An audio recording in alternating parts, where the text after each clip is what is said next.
Welcome to the Deer Industry New Zealand podcast. This episode is a presentation from the 2020 Deer Industry Conference. Good afternoon and welcome to the 2020 Deer Industry Virtual Conference. This has been an extraordinary year and we were very disappointed to have to cancel our conference in Invercargill this year. We will have the event in 12 months' time in May 2021 and we'll all look forward to that southern hospitality. We've had to adjust to new ways of operating in the past couple of months, and many of these changes will become a permanent part of doing business. Video conferencing will become a usual way of checking in with people, but there's still nothing like getting together to really connect. We know how important it is in challenging times to keep connected, and keeping informed is more important than ever. So thank you for joining us today to participate in this interactive session. This will be the first of a series of these presentations, and over the next 3 weeks that the DINS executive have organised for us, and thanks to Sarah Perriam for hosting us. Each session will have updates from the DINS team, and then they have opportunities to ask questions. As I've said, these are challenging times. We're in the midst of the greatest economic and social dislocation since the Second World War. The catastrophe that has befallen countries around the world has stripped wealth from economies, health from societies, and certainty from future plans. The consequences of the COVID-19 pandemic will be felt for years to come, and without an effective vaccine, we still do not know when the disease will be brought under control. In New Zealand, we can be proud of our reaction to the imposition of the greatest shutdown of personal liberty and economic activity we have ever witnessed. The way that farming and food businesses responded responsibly to the restrictions has helped the country emerge quickly from the lockdown. There were certainly frustrations with the bureaucracy of some of the rules, but we've achieved the aim of limiting COVID from the country initially, and this provides us with the freedom and choices and the absence of anxieties that our friends and colleagues in so many countries still do not enjoy. We hope that the measures that their governments are enacting will encourage the disease and speed return to a more normal way of life. The impact this has had on our deer industry is severe. We supply venison to restaurants around the world. All the restaurants in our main markets closed virtually overnight. Food service companies were left with no other decisions but to cancel orders of products from around the world as they had no immediate outlet for them. Orders for lobsters, beef tenderloins and lamb shanks were affected as well as venison. I'm confident we are now through the worst period of that uncertainty.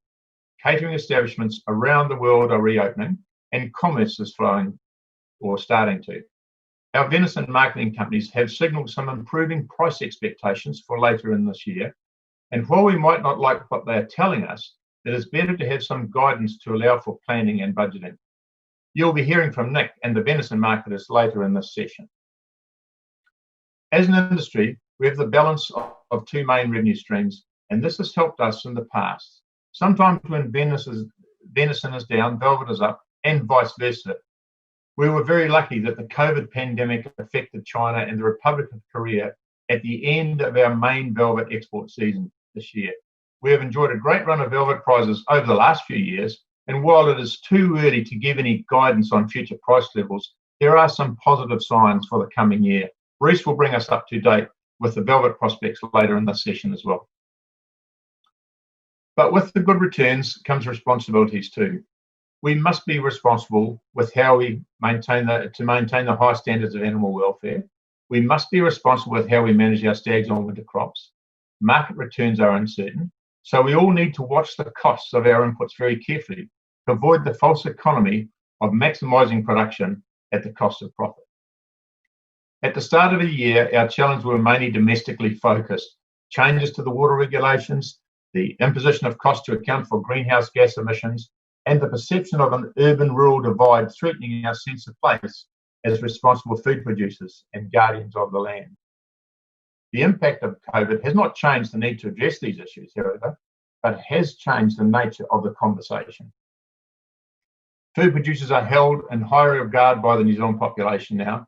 The government has listened to the rural sectors concerned about the freshwater proposals, and we now have a partnership approach to account for and reduce agricultural greenhouse gas emissions, which can keep us out of the flawed emissions trading scheme.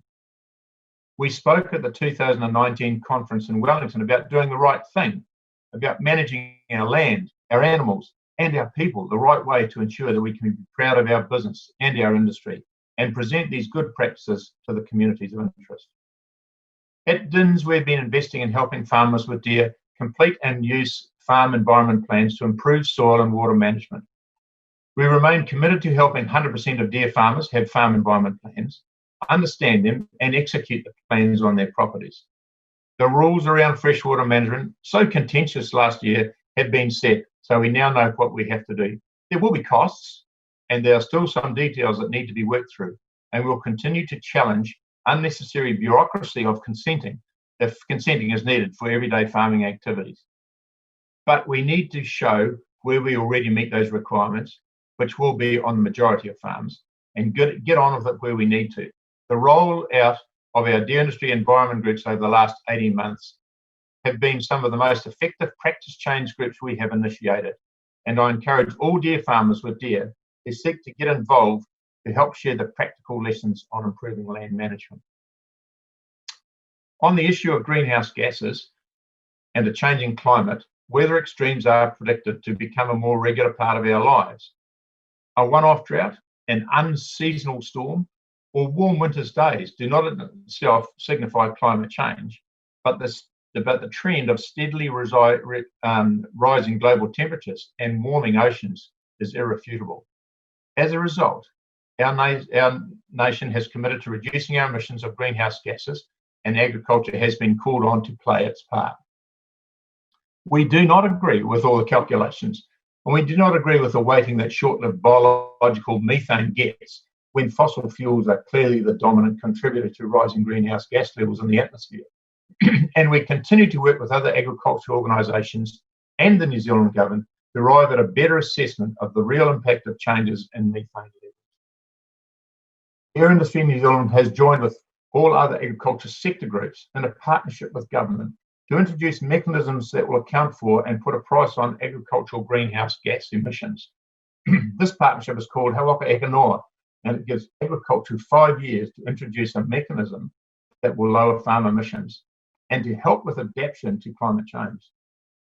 But if we can't agree on farm accounting mechanism, agriculture will enter the emissions trading scheme, nothing more than a tax on production, providing no incentive for efficiency and opening the door to afforestation of production, producing agricultural land.